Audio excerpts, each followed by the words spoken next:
Pakistan cricket కి పరువు పోయే ఘటన ఒకటి చోటు చేసుకుంది. పాకిస్తాన్ సూపర్ లీగ్ అంటే ఐపీఎల్ కు ప్రత్యామ్నాయంగా పాక్ బోర్డు తీసుకొచ్చిన ఓ టోర్నమెంట్.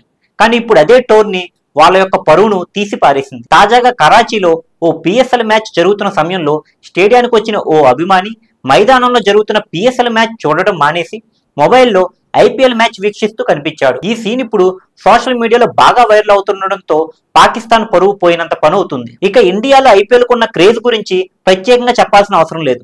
ప్రపంచం అంతా చూస్తున్న ఈ లీగ్ కు గ్లామర్, గ్రాండ్నెస్ అన్ని ఉన్నాయి. ఇక ప్రైజ్ మనీ, ఆటగాళ్ళ జీతాలు, సౌకర్యాలు, మార్కెటింగ్, గ్రౌండ్ సపోర్ట్ అన్నిటిలోనూ పాకిస్తాన్ వారి పిఎస్ఎల్ ఐపీఎల్ కంటే మైళ్ళు దూరంలో ఉంటుంది. అంతేకాదు పాకిస్తాన్ టోర్నీని ప్రసారం చేయడానికి కూడా అక్కడ ఎవరు ముందుకు రాలేని పరిస్థితి ఉంది. ఒకవేళ బ్రాడ్కాస్ట్ రైట్స్ అమ్ముకోవాలన్నా వాళ్ళు బ్రాడ్కాస్టర్ కోసం చెప్పులు అరిగేలా తిరగాల్సిందే.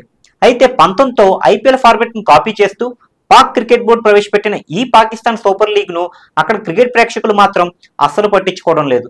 స్టేడియాలకు వచ్చే కొద్ది మంది కూడా మ్యాచ్ చూడడానికి పక్కన పెట్టి ఇలా ఫోన్లలో మన ఐపీఎల్ చూస్తున్నారు. లాహోర్ కలందర్స్ వర్సెస్ కరాచీ కింగ్స్ మధ్య జరిగిన ఓ మ్యాచ్ లో చోటు చేసుకున్న ఈ ఘటన ప్రపంచవ్యాప్తంగా పాకిస్తాన్ పరువు తీస్తుంది. పాక్ క్రికెట్ బోర్డుకే ఇదో ఘోరమైన డిజాస్టర్. ఇది చూసి మనం చెప్పుకోవాల్సింది ఒకటే మాట, పాకిస్తాన్ వారి పరువు గోవిందో గోవిందా.